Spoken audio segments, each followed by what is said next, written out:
नमस्ते दोस्तों, जोहार। मैं अभिषेक चक्रवर्ती आप सभी का फिर से अपने चैनल पर स्वागत करता हूं। दोस्तों क्लास 9 का मैथ का जो है top most viral important questions देखने वाले हैं, जो कि जैक की तरफ से बार बार ये क्वेश्चंस पूछे जाते हैं। एक एक क्वेश्चन को आप लोग समझ के जाइएगा। ये सभी क्वेश्चंस जो आपके एग्जाम पॉइंट ऑफ व्यू से काफी ज्यादा इंपॉर्टेंट है। चैनल पर नया है तो चैनल को जरूर सब्सक्राइब कर लीजिएगा, ताकि आगे वीडियोस की नोटिफिकेशन सबसे पहले आपको मिल पाए। तो चलिए दोस्तों, पहला क्वेश्चन देख सकते हैं क्या पूछा गया है स्क्रीन पर, कि निम्न में कौन परिमेय संख्या है। तो परिमेय संख्या के बारे में क्या जानते हैं आप लोग, कि परिमेय संख्या जिसे हम p बाई क्यू के रूप में लिख सकते हैं। किसके रूप में?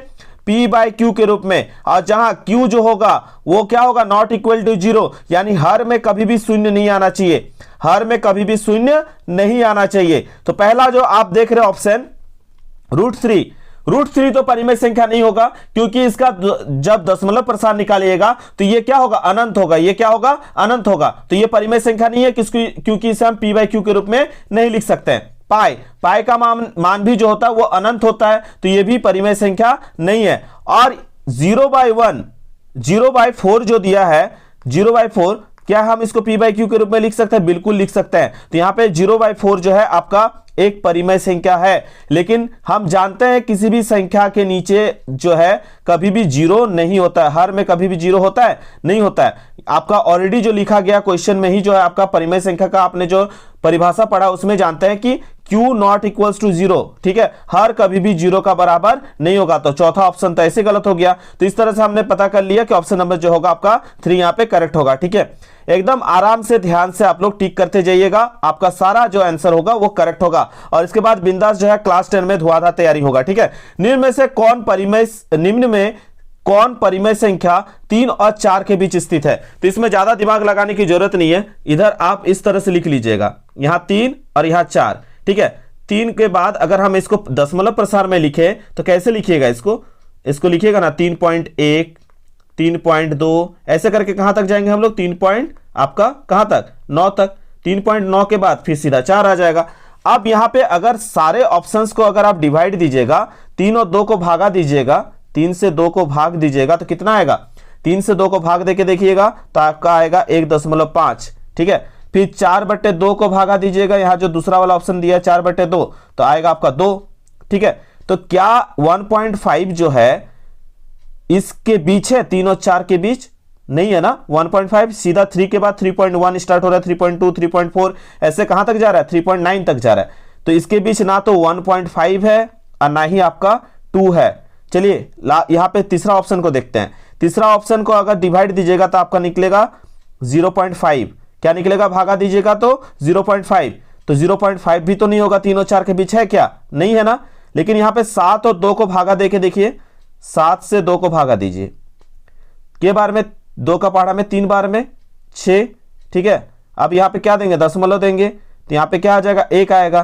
तो 2×5 = 10 होगा ना। तो यहां पे क्या आ रहा है? 3.5। तो 3.1, 3.2, 3.3, 3.4 ऐसे जाते रहेगा। और यहां पे क्या आ जाएगा? 3.5। यानी 3 और 4 के बीच आपका 3.5 मिल रहा है। यानी ऑप्शन नंबर जो है यहाँ पे आपका 4 करेक्ट है। इसी तरह से आप डायरेक्ट सॉल्व करके यहाँ पे चेक कर सकते हैं, क्योंकि आपके पास समय काफी कम रहेगा तो ट्रिक लगा के ही आपको सॉल्व करना होगा। मैं ट्रिक के साथ ही आप लोगों को बताऊंगा कैसे आप लोग जल्दी जल्दी सॉल्व करिएगा। ठीक है, चलिए नेक्स्ट क्वेश्चन दोस्तों देख सकते हैं। यहां पे देखिए दिया है 6√5 गुने 2√5। तो संख्या को कुछ नहीं, इसमें क्या कीजिएगा? संख्या को संख्या से गुना और रूट को रूट से गुना कर दीजिए। तो संख्या को संख्या से गुना 6 × 2, और रूट से रूट गुना होता है तो रूट क्या होता है? हट जाता है ना। यहाँ पे रूट से रूट को गुना कीजिएगा तो रूट हट जाएगा, सेम रूट है। या फिर अगर आप गुना करना चाहते हैं तो √5 गुना √5 कीजिएगा तो कितना होगा? 6 दूनी 12 हो गया। और रूट से रूट गुना कीजिएगा तो कितना आ जाएगा? √25। अब 25 किसका स्क्वायर रूट होता है? 5 का। तो 12×5 कितना हो गया? आपका 60। ठीक है, तो 60 कहां दिख रहा है आपका आंसर पे? आपका आंसर दिख रहा है ऑप्शन नंबर 2 जो होगा करेक्ट आंसर हो जाएगा। क्लियर है? चलिए नेक्स्ट क्वेश्चन की ओर चलते हैं। देखिए ये भी क्वेश्चन इजी है, जिसको फॉर्मूला मालूम होगा डायरेक्ट बैठाइएगा। ठीक है, देखिए एक बार a + b के रूप में है और एक बार a - b के रूप में है। तो फॉर्मूला क्या होता है? a² - b² होता है ना। तो a कौन है भैया? a है आपका यहाँ पे 5। a कौन है? 5 है। तो 5 का स्क्वायर माइनस क्या आपका? देखिए b कौन है? √5 है, तो √5 का स्क्वायर। तो करेंगे 5 5 25 और रूट के ऊपर स्क्वायर होने से रूट हट जाता है, रूट के ऊपर स्क्वायर होने से रूट हट जाता है। तो 25 से 5 माइनस होगा तो कितना बचेगा 20। तो ऑप्शन नंबर 1 जो होगा यहाँ पे आपका करेक्ट आंसर हो जाएगा। ठीक है, आसानी से सॉल्व कर सकते हैं। चलिए नेक्स्ट क्वेश्चन की ओर चलते हैं। देखिए ये भी क्वेश्चन आ गया, क्या बोला है, परिमयकरण करने के लिए। और परिमयकरण करते हैं तो आपको हर में जो है आपको संख्या रूट को हटाना पड़ता है। तो यहाँ पे 1/2 √2 का अगर आप परिमयकरण कीजिएगा तो यहाँ पे क्या लिखिएगा, ये जो रूट है इसको हटाना, तो सेम वही रूट बैठाना पड़ेगा आपको, और जो रूट नीचे बैठा है वही रूट कहाँ बैठाना होगा, ऊपर में। तो 1 को रूट से गुना कीजिएगा √2 से, तो क्या होगा, √2 ही होगा। और रूट से रूट गुना होता है तो क्या होता है, रूट हट जाता है ना। तो क्या आ गया, √2/2। ये √2/2 कहाँ ऑप्शन में दिख रहा है, आपको ऑप्शन में दिख रहा है ऑप्शन नंबर 2। आप लोग यहाँ पे क्वेश्चन हम चेंज कर देते हैं। ठीक है, 1 जो √2 दिया है इसको हम कर देते हैं 1/√7। तो आप लोग सॉल्व करके बताइए कि इसका आंसर क्या होगा। ठीक है, सभी बच्चे कमेंट कीजिएगा। चलिए नेक्स्ट क्वेश्चन की ओर चलते हैं। क्या दिया गया है, 64 का पावर 1/2। ठीक है, तो इसको आपको सॉल्व करना है ना। तो 64 को हम लोग इस तरह से लिख सकते हैं, 8 का पावर 2 लिख सकते हैं ना। अब पावर में क्या है, यहाँ पे ऑलरेडी 1/2, तो इसको हम गुना में क्या बैठा सकते हैं, 1/2। 2 से 2 कट जाएगा, यानी 8 का पावर क्या आया, 1। और किसी का पावर अगर 1 होता है तो वही होता है उसका आंसर। तो यहाँ पे आंसर क्या होगा, 8 आपका आंसर यहाँ पे करेक्ट आंसर हो जाएगा। ऑप्शन नंबर डी जो होगा करेक्ट आंसर होगा। ठीक है, नेक्स्ट क्वेश्चन की ओर चलते हैं। देखिए ये भी इजी क्वेश्चन है, आसानी से आप लोग सॉल्व कर सकते हैं। यहाँ पे देखिए 2 संख्याएं हैं, अगर नीचे वाला बेस अगर सेम हो, नीचे का संख्या अगर सेम हो और गुना में हो तो उसको सिंगल मानते हैं, और पावर जो में रहता है उसको आपस में क्या करते हैं, जोड़ देते हैं। तो पावर में कौन है, 2/3 और एगो है क्या, 1/3। तो आपको कुछ नहीं करना है, इसको कैलकुलेट कर दीजिए। क्या होगा, एलसीएम लीजिएगा 3, 2 प्लस आपका क्या हो जाएगा यहाँ पे 1, तो यानी आपका आएगा 2 का पावर 3/3। 3 से 3 क्या होगा, कट जाएगा, यानी 2 का पावर क्या आया, 1। और मैंने अभी बताया कि किसी का पावर में अगर 1 होगा तो वही सेम संख्या आंसर होगा, है ना। तो यहाँ पे आपका करेक्ट आंसर क्या हो जाएगा, आपका ऑप्शन नंबर 4 जो होगा करेक्ट हो जाएगा। ठीक है, नेक्स्ट क्वेश्चन की ओर चलते हैं। देखिए ये भी क्वेश्चन को थोड़ा समझ के जाइएगा। बोला है निम्न में से कौन बहुपद है। ठीक है, तो निम्न में से कौन बहुपद है, क्वेश्चन नंबर 8 को देख सकते हैं। तो देखिए यहाँ चर x में जो है रूट है, यहाँ पे किस में, आप देखिए यहाँ पे चर में ही रूट दे दिया है। हमेशा बहुपद में याद रखिएगा, कभी भी चर में, चर कौन होता है, जिसका मान बदलता है, जिसका मान बदल सकता है, जिसका मान चरता है, जैसे x का मान y रहे, ये सब चर होता है। ठीक है, तो चर कभी भी जो है रूट में नहीं होना चाहिए, चर कभी भी किस में नहीं होना चाहिए, रूट में नहीं होना चाहिए। अगर बहुपद है तो चर कभी भी रूट में नहीं होगा। तो देखिए पहला ऑप्शन में ही x को क्या रख दिया, रूट में रख दिया, तो ये तो नहीं होगा बहुपद। दूसरा ऑप्शन में भी देखिए यहाँ पे x को रूट में रख दिया, यानी चर को बहुपद, जो चर है आपका रूट में रख दिया। और यहाँ पे भी देखिए x को किस में रख दिया, रूट में रख दिया, तो ये भी बहुपद नहीं होगा। जबकि ऑप्शन नंबर 3 जो है ये बिल्कुल करेक्ट है। यहाँ जो है चर जो है रूट में नहीं है। ठीक है, ऑप्शन नंबर 3 करेक्ट होगा, ये बहुपद में है, याद रखिएगा। ठीक है, क्लियर हो गया ये चीज। नेक्स्ट क्वेश्चन की ओर चलते हैं। थोड़ा सा दिमाग लगाइएगा, ज्यादा आप लोग को जो है एकदम दिमाग को टेंशन नहीं करना है। जो क्वेश्चन आपको पहले आता है उसको फटाफट सॉल्व कर लीजिएगा। ठीक है, जो क्वेश्चन नहीं आता है छोड़ के नहीं आना, कोशिश करके आना है। ठीक है, हो सकता है कि आप जो लगाए हैं वही आंसर सही हो जाए। ठीक है, लॉजिक से। तो यहाँ पे देखिए समझ जाइए, आप लोग का एग्जाम बहुत अच्छा जाएगा। ठीक है, यहाँ पे बोला है कि 5x - √7 का घात है। अब घात बोला है भैया, तो घात का मतलब होता है चर का ऊपर में घात कितना है, कुछ नहीं है, तो क्या होगा, जिसके ऊपर घात में कुछ नहीं है तो हम मानेंगे क्या है, 1। क्या मानेंगे, 1। अगर x का घात में 2 रहता तो 2 मानते, x का घात में 3 रहता तो 3 मानते, लेकिन कुछ नहीं है तो क्या मानेंगे, 1 मानेंगे। क्या मानेंगे, 1। ऑप्शन नंबर 2 जो होगा करेक्ट आंसर होगा। ठीक है, अब देखिए यहाँ पे क्वेश्चन नंबर 10 क्या बोला है, x का वैल्यू आपको क्या दिया, 0 रखना है। आपके पास px का मान दिया हुआ है। ठीक है, आप कुछ नहीं करना है, 5 की जगह 5, x की जगह आपको क्या बैठाना है, 0 - 4 इंटू x का मान क्या बोला बैठाने की, 0 का स्क्वायर, प्लस क्या हो जाएगा 3। आप शून्य से अगर किसी को गुना करेंगे तो शून्य होगा, यहाँ पे भी शून्य से गुना कीजिएगा तो शून्य होगा, बच गया 3। ये तो शून्य का कोई वैल्यू नहीं रहेगा आगे, तो आपका आंसर क्या बचा, 3 जो होगा करेक्ट आंसर हो जाएगा। तो यहाँ पे 3 कहां दिख रहा है, ऑप्शन नंबर 2 जो है बिल्कुल यहाँ पे करेक्ट आंसर है। ठीक है, क्वेश्चन नंबर 11 देख सकते हैं दोस्तों, बहुत ही इजी क्वेश्चन है, लेकिन इजी में ही जो क्वेश्चन होता है वो हड़बड़ी में बच्चे गड़बड़ी कर जाते हैं। तो एकदम टेंशन नहीं लेना है, शून्यक बोले ना तो कुछ मत करना, x + 5 = 0, इसमें x का वैल्यू निकाल देना। ठीक है, ये प्लस पे इधर जाएगा तो क्या होगा -5। ठीक है, अब हड़बड़ी में यहाँ ऑप्शन 2 में भी 5 दिख रहा है, ऑप्शन 3 में भी। बच्चे हड़बड़ी में क्या करते हैं, एक दिन में 4 पेपर का एग्जाम देना है। ठीक है, जैक बोर्ड जो है ये सोचते हैं कि 9 क्लास के बच्चे जो है इस बार का काफी ज्यादा ब्रिलियंट है, एक दिन में 4 एग्जाम दे सकते हैं। अगर बोलता तो पूरे एग्जाम दे देता है, जैसे क्लास 8 का बच्चा को और होशियार समझ लिया, एक ही दिन में सारा पेपर का एग्जाम ले रहा है। ठीक है, शायद ही ऐसा किसी बोर्ड में होता। तो चलिए कोई बात नहीं है, अग्नि परीक्षा हम लोग को ही देना है। तो यहाँ पे क्या करेक्ट आंसर होगा, -5 होगा। तो थोड़ा ध्यान से थोड़ा टिक लगाइएगा। ठीक है, आराम से। ठीक है, क्लास 9 में आपको बस पास करना है। क्लास 9 का रिजल्ट तो उतना मैटर नहीं करेगा, इतना मैटर करेगा कि आप जैसे क्लास 9 पास करके क्लास 10 जा सके। ठीक है, इसलिए थोड़ा सा ध्यान से कम पास होने लायक नंबर तो जरूर कीजिएगा। ठीक है, उसके बाद टॉपर तो बनना है क्लास 10 में, है ना। तो चलिए क्लास यहाँ पे आपका क्वेश्चन नंबर 12 देख सकते हैं, क्या बोला है कि x + 1 है तो इसको भाग देना है। तो आप भाग देने मत बैठ जाइएगा, इसको डायरेक्ट निकालिएगा जो है शेषफल परिमेय से। x + 1 दिया है ना, तो x का वैल्यू निकाल लीजिए। ये प्लस पे उधर जाएगा तो क्या होगा, -1।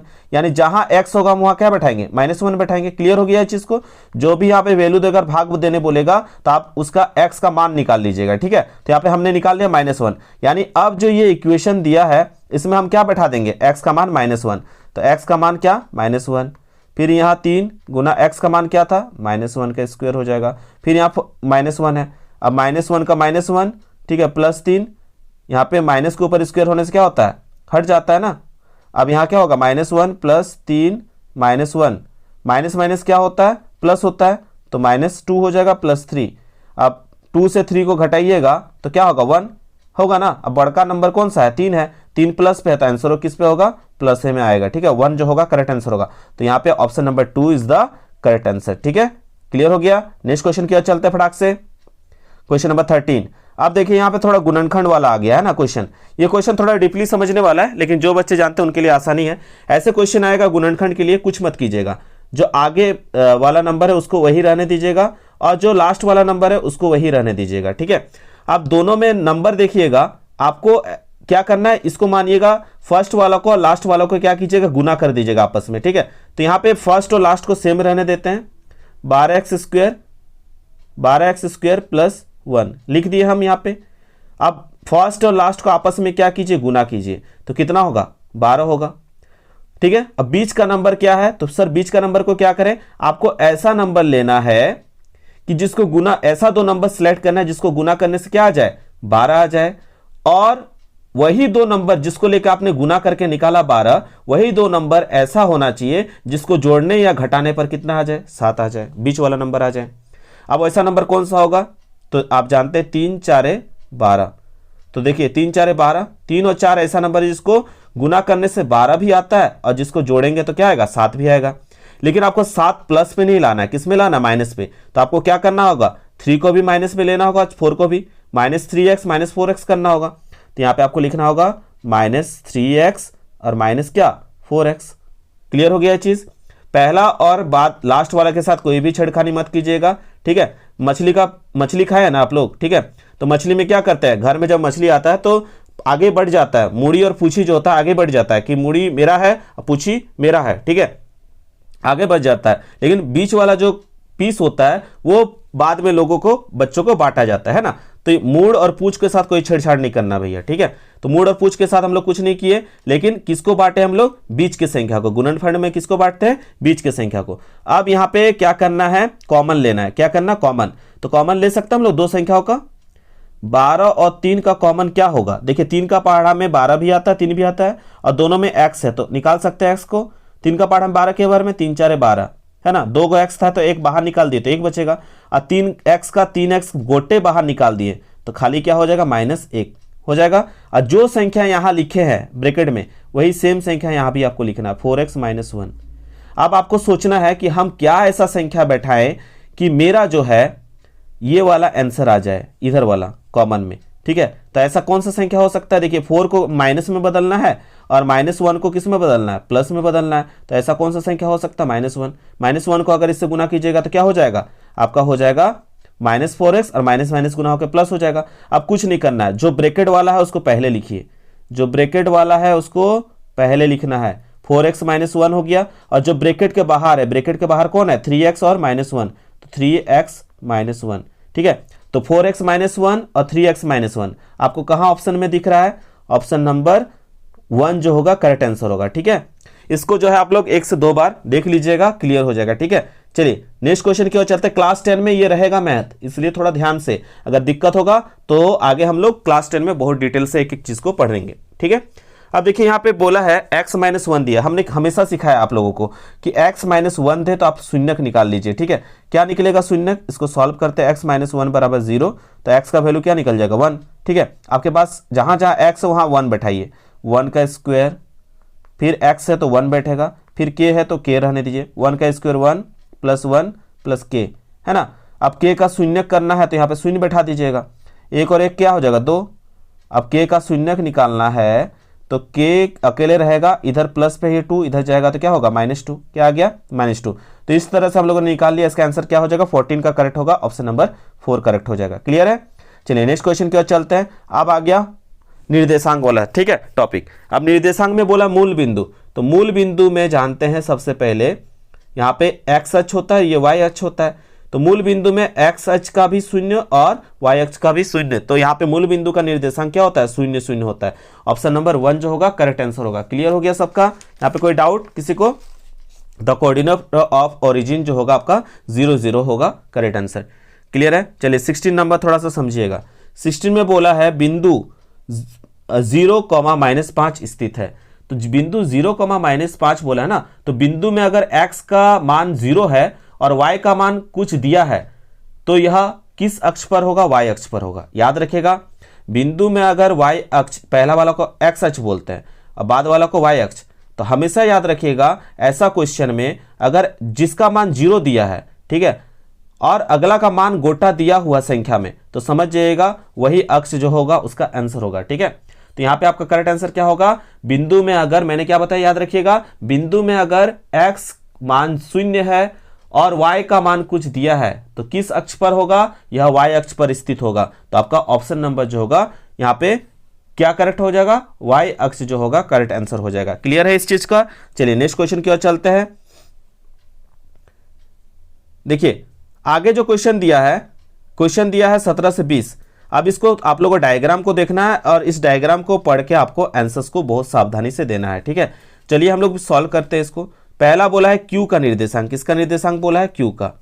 तो जब भी किसी का निर्देशांक दे तो पहला वाला को मानिएगा x और दूसरा वाला को मानिएगा y। तो सबसे पहले हम लोग q में किसको खोजेंगे? x को, फिर y को। चलिए खोजते हैं q में।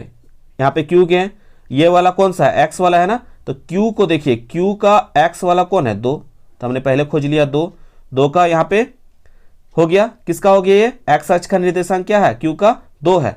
अब q का देखिए y अक्ष का निर्देशांक क्या है? y अक्ष का -2। तो हमेशा पहले किसका होता है? x का, फिर होता है y का। तो 2 - 2 q का निर्देशांक होगा। तो यहाँ आपको कहाँ ऑप्शन में दिख रहा होगा 2 - 2? तो चलिए खोजते हैं। ऑप्शन नंबर आपको 1 पे सीधा सीधी दिख गया होगा। ठीक है, तो यहाँ ऑप्शन नंबर 1 जो होगा करेक्ट आंसर होगा। ठीक है, इसी तरह से फिगर में आसानी से खोज सकते हैं। ठीक है, चलिए नेक्स्ट क्वेश्चन की ओर चलते हैं। क्या पूछा गया है? अब देखिए बोला है फिगर से देख के ही आपको सॉल्व करना है। निर्देशांक -3, 2, तो निर्देशांक -3, 2 खोजना है। किसका होगा? p का होगा, q का होगा, r का होगा या s होगा? ठीक है, तो चलिए खोजते हैं फिगर से। क्या क्या बोला था फिर से नंबर को याद रख लीजिएगा।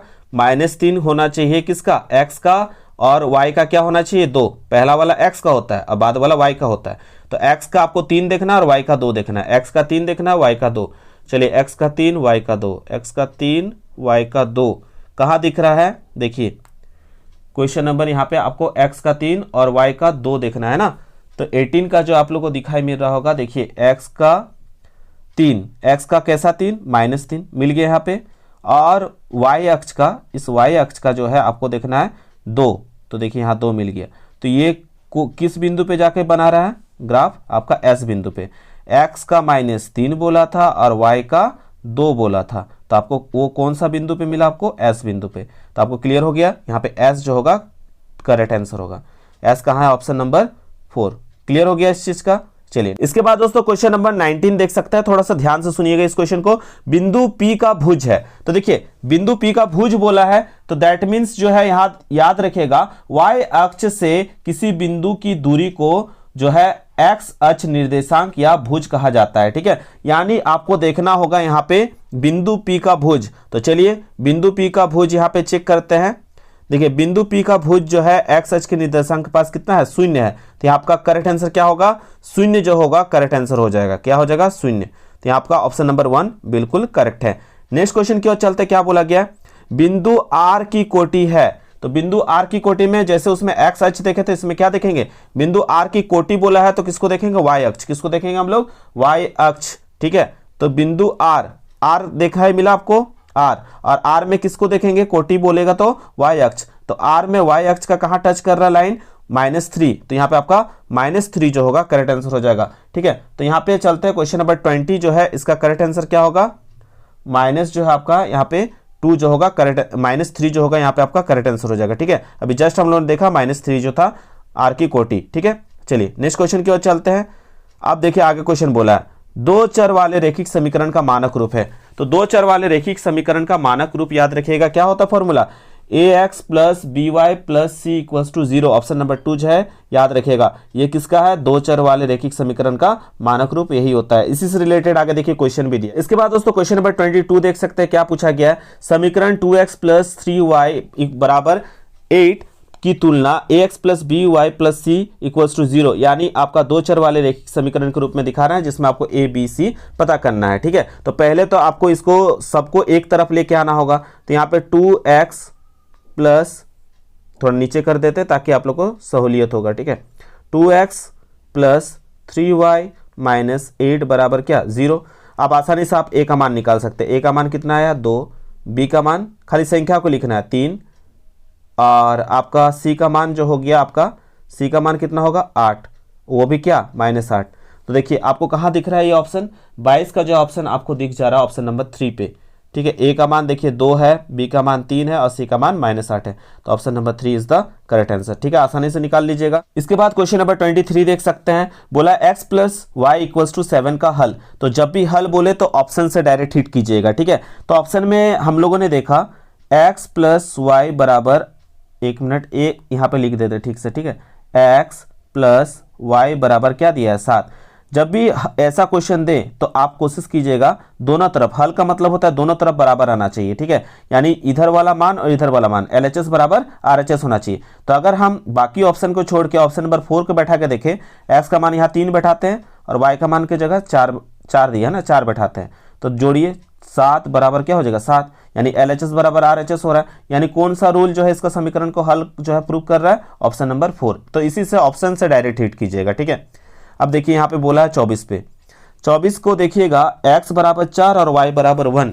ठीक है, किसका हल है, तो यहाँ पे दो ऑप्शन जो होगा आपका करेक्ट आ जा रहा है। तो देखिए इधर भी आपको सेम है ना, इधर भी सेम। तो बैठाते हैं, x के जगह क्या बैठाने बोला है, 4 बैठा दिए 4, और y के जगह बैठाने बोला है 1। तो 4 बराबर देखिए 4 आ गया, LHS बराबर RHS। और एक ऑप्शन जो है यहाँ पे 3 वाला भी जो है आपका LHS बराबर RHS हो जा रहा है। देखिए बैठा के 2 गुना x का मान कितना बैठाना है, 4, माइनस y का मान कितना बैठाना है, 1, बराबर यहाँ 7 दिया, 4 दूनी 8, अब यहाँ पे 7 बराबर क्या आ गया, 7। यानी ऑप्शन नंबर 3 भी यहाँ पे सही हो जा रहा है, 1 भी सही है और 3 भी सही है। तो यहाँ पे बोर्ड पर निर्भर करेगा किस आंसर को मानेगा, लेकिन ऐसे क्वेश्चन में चिंता में मत पड़ने का जरूरत नहीं है।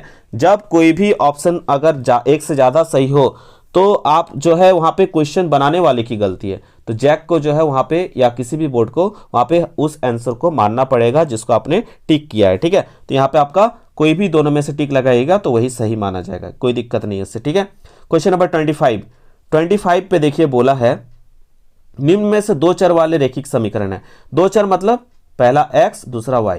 ठीक है, तो यहाँ पे दो चर कहाँ दिख रहा है, इसमें दो चर दिख रहा नहीं दिख रहा है, इसमें दो चर दिख रहा नहीं दिख रहा है, इसमें दो चर दिख रहा नहीं दिख रहा। देखिए यहाँ x और y है, तो दो चर वाले रैखिक समीकरण x + y बराबर जो है यहाँ पे जो संख्या दिख रहा है वही है। तो यहाँ पे दो चर में आपको दिखना चाहिए, एक x दूसरा y। क्लियर हो गया। नेक्स्ट क्वेश्चन की ओर चलते हैं। अब बोला है 26 नंबर पे, 26 पे बोला है x अक्ष का समीकरण है। तो x अक्ष का समीकरण बोले तो हम लोग y बराबर क्या, 0 मानते, y बराबर 0। तो यहाँ पे ये जो होगा करेक्ट आंसर होगा। ठीक है, चलिए y अक्ष का बोलता तो क्या लिखता है आप नीचे कमेंट कीजिए। इसके बाद दोस्तों नेक्स्ट क्वेश्चन बहुत ही इजी क्वेश्चन है, इसको हड़बड़ी में गड़बड़ी नहीं करना, टेंशन नहीं लेना। पहला वाला को हमने क्या कहा, x मानिएगा, दूसरा वाला को y, है ना। अब यहाँ पे निकालना है आपका k का मान। चलिए बैठाते हैं, यहाँ पे इक्वेशन दिया हुआ है तो 2x की जगह x का मान कितना दिया है, x का मान दिया 2 और y का मान दिया है कितना 5, तो y की जगह 5 बैठाते हैं और k 2 दूनी 4 प्लस 5 बराबर k। तो k का मान कितना निकला, k बराबर 9, k का मान कितना निकला 9 निकला। तो यहाँ पे ऑप्शन क्या होगा 3 जो होगा करेक्ट आंसर हो जाएगा। ठीक है, चलिए नेक्स्ट क्वेश्चन की ओर चलते हैं। 28 अब बोला 40 डिग्री का पूरक कोण होगा, 40 डिग्री का पूरक कोण। ठीक है, तो 40 डिग्री का पूरक कोण क्या होगा भैया, तो 28 का जो है आंसर यहाँ पे आप लोग जानते हैं कि पूरक कोणों का योग क्या होता है, पूरक में दो कोणों का योग जो होता है 90 डिग्री होता है। तो एक को मान आपको पता नहीं है और एक का मान आपका दिया है 40 डिग्री और दोनों कोणों का योग क्या होगा 90 के बराबर होगा। आप एक का मान निकालना है तो उधर सीधा से 90 से माइनस कर दीजिए 40 को, निकल जाएगा आपका कितना 50 डिग्री। तो आंसर क्या है, ऑप्शन नंबर 2 जो होगा करेक्ट आंसर हो जाएगा।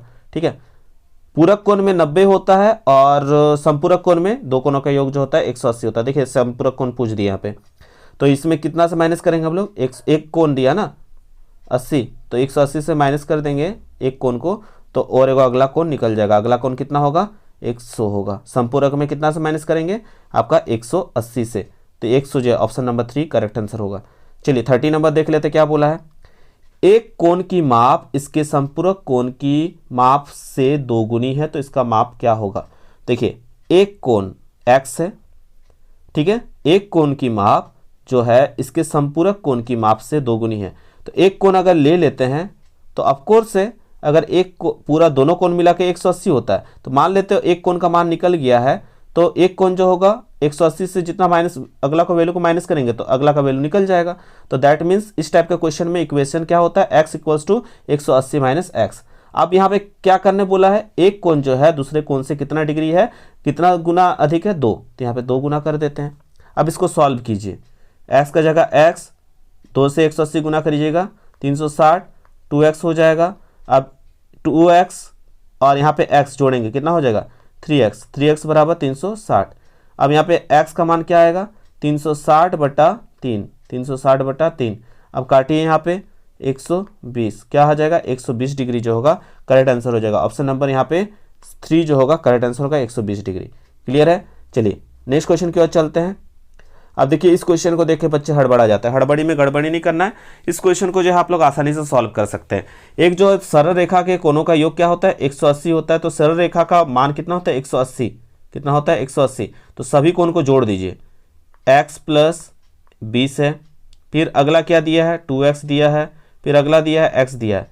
तो ये और ये x 2x और x जोड़ेंगे तो कितना हो जाएगा 4x प्लस 20 बराबर क्या होगा 180। आप पहले संख्या को उधर ले जाइए, 180 से 20 माइनस करिएगा, कितना बचेगा, कितना बचेगा भैया आपका 160 है ना, कितना बचेगा 160। तो आपको कुछ नहीं करना है, x बराबर यहाँ गुना में इधर आएगा तो भागा में कितना बार में जाएगा 4 4 16, यानी 40 डिग्री जो होगा करेक्ट आंसर होगा। तो 40 डिग्री आपका कहाँ दे रहा है, ऑप्शन नंबर 1। क्लियर हो गया चीज़। चलिए नेक्स्ट क्वेश्चन की ओर चलते हैं। अब देखिए ये क्वेश्चन जो है आप लोग सॉल्व किए होंगे, इस क्वेश्चन को बनाने में बहुत लंबा प्रोसेस है, ठीक है, इसको अधिकतर बच्चे जानते हैं। अगर किसी को दिक्कत होगा तो डायरेक्ट हमें इंस्टाग्राम में मैसेज कीजिएगा, मैं अलग से जितना भी इंपॉर्टेंट क्वेश्चन है आपको इंस्टाग्राम आईडी पे सेंड कर दूंगा, ठीक है। और जिसका इंस्टाग्राम आईडी नहीं है व्हाट्सएप चैनल पे जुड़ जाइएगा, आप लोग का व्हाट्सएप चैनल का लिंक भी डिस्क्रिप्शन में दिया हुआ है। जो एक्स्ट्रा क्वेश्चन है जो एग्जाम पॉइंट ऑफ व्यू से काफ़ी ज़्यादा इंपॉर्टेंट वो सारा क्वेश्चन मैं वहाँ पर आप लोग को डाल दूंगा, ठीक है, आप लोग देख लीजिएगा सुबह सुबह। देखिए यहाँ पे जो क्वेश्चन पूछा गया था इसका करेक्ट आंसर क्या होगा, यहाँ 32 का जो है करेक्ट आंसर ऑप्शन नंबर 3 जो होगा वो बिल्कुल करेक्ट होगा, ठीक है। इसको सॉल्व करके आप लोग भेजिएगा तो कितने सारे बच्चे करेक्ट करते हैं देखते हैं, ठीक है, ऐसा क्वेश्चन आएगा एग्जाम में। अब त्रिभुज के 3 कोणों का योग कौन नहीं जानता है, कितना होता है 180, बचपन से पढ़ते आ रहे हैं। नेक्स्ट क्वेश्चन की ओर चलते हैं, क्या पूछा गया है, समबाहु त्रिभुज के प्रत्येक कोण होता है, तो समबाहु त्रिभुज का जो है प्रत्येक कोण कितना होता है, तो 34 का जो है आप जानते हैं प्रत्येक कोण बोला है, ईच एंड ईच कोण मतलब हर एक कोण। तो देखिए एक समबाहु त्रिभुज जो होगा उसका आपको हर एक कोण, ये भी 60 होगा, ये भी 60 और ये भी 60, तो तीनों अगर 60 60 60 जोड़िएगा तो कितना होगा 180, कितना हो जाएगा 180। तो त्रिभुज के तीनों कोणों का योग कितना होता है 180। तो एक ऐसा कोण जिसको तीनों कोणों को जोड़ के कितना है 180, तो यहाँ पे ऑप्शन नंबर 1 करेक्ट होगा। लॉजिक से यहाँ पे काम लेना है, ठीक है, हड़बड़ाना नहीं है। ये का क्वेश्चन आ गया भैया। अब देखिए अब यहाँ पे बोला है त्रिभुज ABC बराबर जो है सर्वांगसम जो है त्रिभुज PQR है, तो PR बराबर होगा किसका, तो इसको सॉल्व करने के लिए ड्रॉ कर लीजिए ना फिगर, यहाँ पे लिख दीजिए ए, यहाँ बी और यहाँ सी, यहाँ पे पी, यहाँ क्यू और यहाँ आर। अब देखिए बोला है क्या, ये दोनों सर्वांगसम है, तो सर्वांगसम बोला है दैट मीन्स सभी भुजा आपस में बराबर होगी। तो अगर यहाँ पे बोला है पी आर जो है, ये जो है पी आर बराबर है, ठीक है, तो पी आर का किसका बराबर होगा, ए सी का बराबर होगा। पी आर किसका बराबर होगा, ए सी का बराबर होगा। तो आसानी से आपको पता चल गया, तो यहाँ पे आपका ए सी जो होगा करेक्ट आंसर होगा। ठीक है, नेक्स्ट क्वेश्चन क्या चलते हैं 36 पे बोला है क्या कि त्रिभुज ए बी सी में ए बी बराबर ए सी है। तो बना दीजिए त्रिभुज ए बी सी जिसमें ए बी जो है बराबर है ए सी का, ए बी बराबर है ए सी का। तो हम जानते हैं जब भुजाएं बराबर होती है तो कोण भी आपस में बराबर होता है। तो आमने सामने की कोण भी क्या होगा, एंगल बी 50 डिग्री है तो आपका एंगल सी ओ क्या होगा, 50 होगा। एंगल सी भी क्या होगा, 50 होगा। जब भुजाएं बराबर है तो आमने सामने की कोण भी क्या होगा, बराबर होगा। तो आपका क्या होगा, बी 50 था तो सी भी 50 डिग्री होगा। ठीक है, नेक्स्ट क्वेश्चन क्या देखिए, उसी टाइप का क्वेश्चन है। क्या बोला, पी क्यू आर त्रिभुज, यहां पे बनाना है पी क्यू और यहां पे आर। ठीक है, पी क्यू आर में जो है आपको बोल दिया है एंगल पी जो है, एंगल पी जो है एंगल क्यू का बराबर है। एंगल पी जो है एंगल क्यू का बराबर है। ठीक है, तो यहाँ पे एंगल पी क्यू का बराबर होता है, क्यू आर क्या किसका बराबर होगा, तो ऑफकोर्स है ये जो क्यू आर है बराबर किसका होगा, पी आर का बराबर होगा। तो ऑप्शन नंबर 3 जो होगा करेक्ट आंसर हो जाएगा। नेक्स्ट क्वेश्चन की ओर चलते हैं 38 पे बोला है यदि एक त्रिभुज का कोण शीर्ष दो कोणों के योग के बराबर है तो वह त्रिभुज है। तो 38 का याद रखिएगा, यहाँ पे बना देते फिगर को। यदि एक त्रिभुज, ठीक है, शेष दो कोणों के योग के बराबर, मान लेते हैं यहाँ 45 है और यहाँ भी 45 बैठाते हैं।